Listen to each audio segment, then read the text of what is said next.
Chapter 5. Nazi parachutes attack America and get shot down over the Flint River by Captain Byron Watson in his flamethrower of death. Byron caught lighting matches again, and it looked like this time Mama was going to do what she always said she would. That's when Joetta turned on the tears and cried and begged so much that Mama let him off. She swore to him, though, that the next time he got caught starting fires, she was going to burn him. She told us that same old story about how when she was a little girl, her house caught on fire, and for 2 years after that, she and her brothers had to wear clothes that smelled like smoke. Even though the story made Mama and Joey get all sad and sobby, it was kind of funny to me and Vi.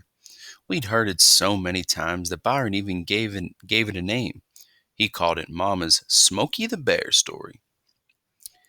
"I won't have you putting this family in danger.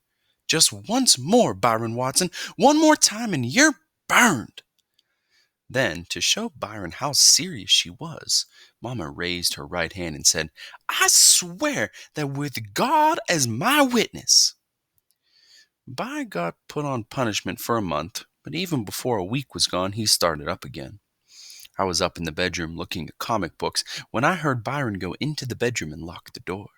I knew something was up, since he had only locked the door when he had something to hide. I sneaked to the bathroom door and peeked through the keyhole.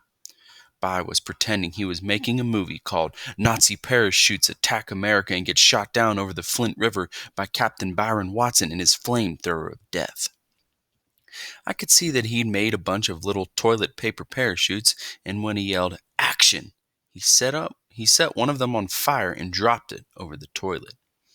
The guy in the Nazi parachute screamed as he floated in flames and landed in the water with a loud hiss. Before the parachutist was dead, Bai would flush the toilet and the Nazi would go down the drain going glub, glub, glub, glub, glub. When the water was swirling him away, Byron said the only Nazi talk that he knew: "Y'all hold mine fewer off, we dare some." Peeking through the keyhole, I could see Byron salute to the parachute when he flushed the toilet. "Such a brave soldier deserves our respect," he said, "so we give him a burial at sea." The toilet stopped glugging, and Byron said, "Not bad, but let's have a little more screaming on the way down, and how about having the flamethrower of death turned up a little bit?" He picked up another toilet paper parachute, lit 2 matches at the same time, set the parachute on fire, yelled, "Take 2!" and sent the next Nazi screaming into the toilet. Byron was on take 7 when Mama finally wondered why the toilet was being flushed so much and came upstairs to see what was going on. The whole upstairs smelled like a giant match, and she knew something was fishy even before she got to the top step. She moved so quick and quiet that I still had my eyeball in the keyhole when she stepped into the hallway. I looked up, and there she was. "Mama, I knew I was going to get it for not turning Byron in, but before I could say anything else, Mama pushed me out of the way and hit the bathroom door with her shoulder like Elliot Ness, the cop on the Untouchables TV show. The door jumped out of her way and banged into the bathtub. Byron turned around and screamed, "Nazi number 7 hit the water with a hiss." Byron threw his hands up in the air and said, Mama, I..." Mama snatched Byron's neck and, stopping just to pick up the matches that Byron had dropped, she dragged him all the way down the stairs. I could see that Mama had forgotten all about me, so I followed right behind. As they went down, Bai's feet touched the steps only 1 or 2 times. He looked like one of those ballerinas that dance just on the tip of their toes. Mama had her hand around his throat like it was a baseball bat and was holding him up in the air. I never knew Mama was so strong. They danced into the living room and Joey started looking nervous. She ran over and huddled up next to me. Mama's eyes got slitty with the eyeballs shooting around from side to side. It was almost too scary to watch, but I kept looking since I knew there was going to be some real big action this time. Joey grabbed a hold of my arm and said, "What's going on? What'd he do?" She was starting to get jumpy because she'd never seen Mama so mad either. I felt kind of sorry for Byron because Mama hadn't let go of his neck, and even though he was a lot older, we could tell he was just as scared as me and Joetta. He kept pretending he was Daddy Cool, though, and the only way you could tell he was scared to death was by looking at his eyes. Mama kept her hand on Byron's neck and pushed him down on the couch and stood right in front of him. She opened the hand that hadn't been choking him and looked at the message she'd picked up off the bathroom floor. While one hand had been strangling Byron, the other had been strangling the matches. The matches were soaking wet because whenever Mama got scared or nervous or mad, her hands got real sweaty and disgusting. Mama's voice got strange, hissing like a snake. "Joetta, go get out to the kitchen and bring me a book of matches." "But, Mommy," Joey said, starting to get all sobby. "Joetta, do what I told you." "Mommy, I can't." The tears really started coming, and Joey was squeezing my arm. "Joetta, go get those matches." "Please, Mommy, he won't do it again.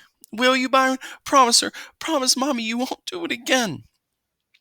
"Kenneth," she turned to me then, "go get some matches." This is what I was afraid of. If I didn't go get the matches, I was going to be in worse trouble than I already was with Mama. And if I did go get the matches, I knew Byron would kill me as soon as he got back from the hospital. "Mama, Move, young man!" "Mama, wait a minute. I can't move. Joey's got me by the arm, and if I move..." Mama pointed her finger at Byron and said, "Don't you move a muscle." We all could tell Mama was super mad because she started talking in that real Southern style accent. Byron nodded his head, and Mama let go of his throat and stormed into the kitchen. Old Mr. Cool still had great big bug eyes, and as soon as Mama's hand left his neck, his own hands came up and started choking him themselves. "Oh, Byron, you better get out of here. Go down to Buphead's until Dad gets home. He's probably going to whip you, but Mama's really going to burn you," I told him. "Please, Byron, run. Get out of here." Joey let go of my arm and ran over to Byron to try to pull his fingers from around his throat. "Can't you tell she's not playing?" Joey kept pulling at his hand, but it looked like Byron was hypnotized and he wouldn't move. We all nearly jumped through the roof when the snake woman voice came back into the room and said, "Joetta, move away from him." Mama was carrying a piece of paper towel, a jar of Vaseline, and a Band-Aid in one hand, and a fresh, dry book of matches in the other. She wasn't even going to take him to the hospital. She was going to set him on fire, then patch him up right at home. Joetta saw the Vaseline and went crazy. "Oh no, Mommy, let Daddy whoop him, please, please." Joey began pulling her braids and stamping her feet up and down.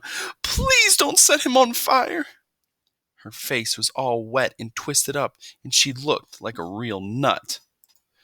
It was hard to do, but I kind of felt sorry for Byron, though not too sorry because I knew he deserved whatever happened. First, because he had a chance to escape and didn't take it, and second, because he was being a bad influence on me. Nazi parachutes attack America and get shot down over the Flint River by Captain Byron Watson and his flamethrower of death looked like a real cool movie for me to make too. If Mama just gave Byron some stupid punishment, then maybe it would be worth for me to flush some Nazis down the drain myself. But if you got set on fire for doing it, the movie wasn't worth making. So while I felt sorry for Byron because of what was going to happen to him, I did want to see if Mama would keep her word, and I always wondered what part of him she'd burn. His face? His hair?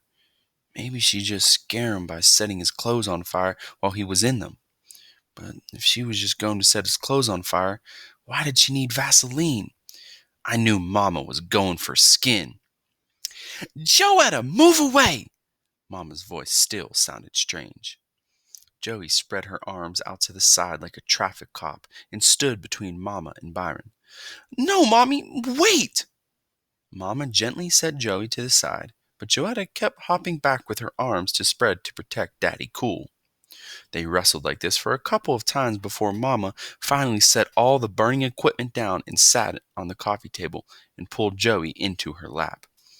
She wiped Joey's stupid tears away with the paper towel and rocked her back and forth a couple of times, going, "Shh, honey, shh." When finally Joey stopped crying and blew her nose, Mama said, "Sweetheart, I'm so proud of you. I know you're trying to protect your brother, and that's a good thing.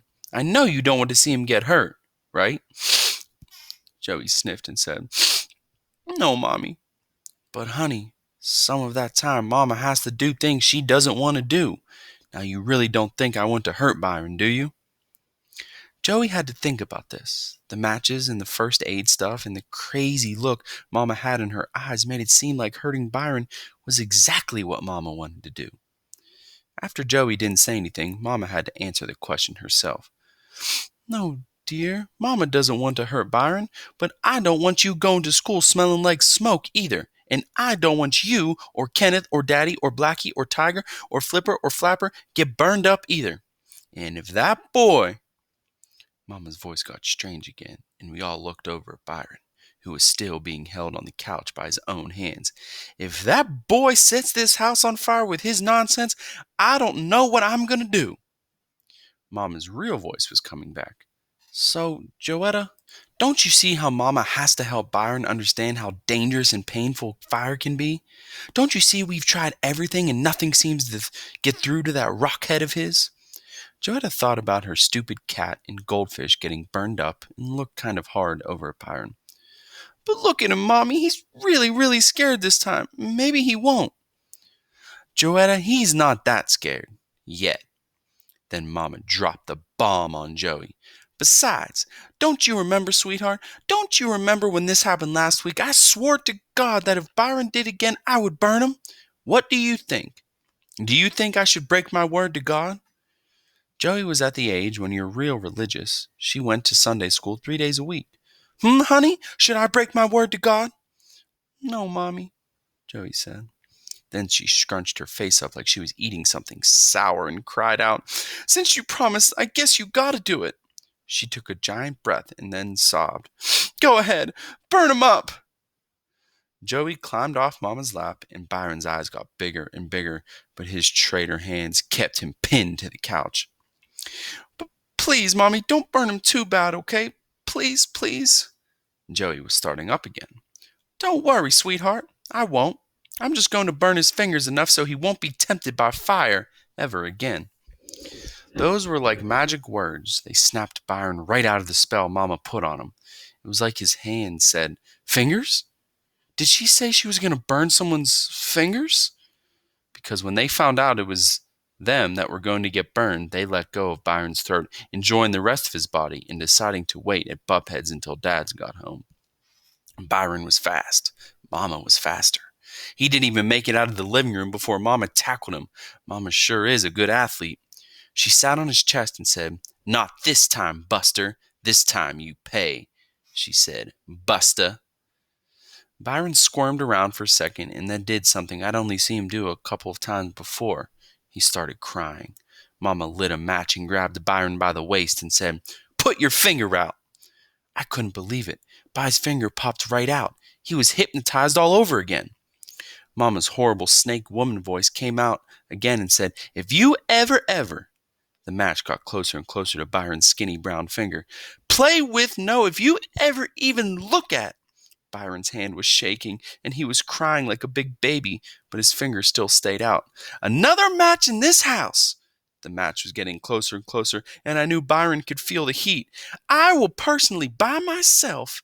It was so close now that I thought I could hear the sweat on Byron's finger getting turned into steam and going, "Psst. I will burn not just one finger. I will burn your entire hand, then send you to juvenile home." Byron closed his eyes and screamed. Right when the fire was going to give him a good roasting, Joetta ran across the room, and sounding like the little engine that could, she blew the match out before it got to him. She thought she missed, though, because she stood there huffing and puffing and pahooing at the match even after it went out. Mama's hand, Byron's finger, and the match were soaked with Joey's slop. 4 more times Mama lit a match, and 4 more times Joey pahooed them out. Finally, Mama got sick of having slob all over her hand and gave up. That night, Byron had to deal with Dad. No picnic, but a lot better ending to this naughty parachute movie Then Captain Byron Watson gets captured and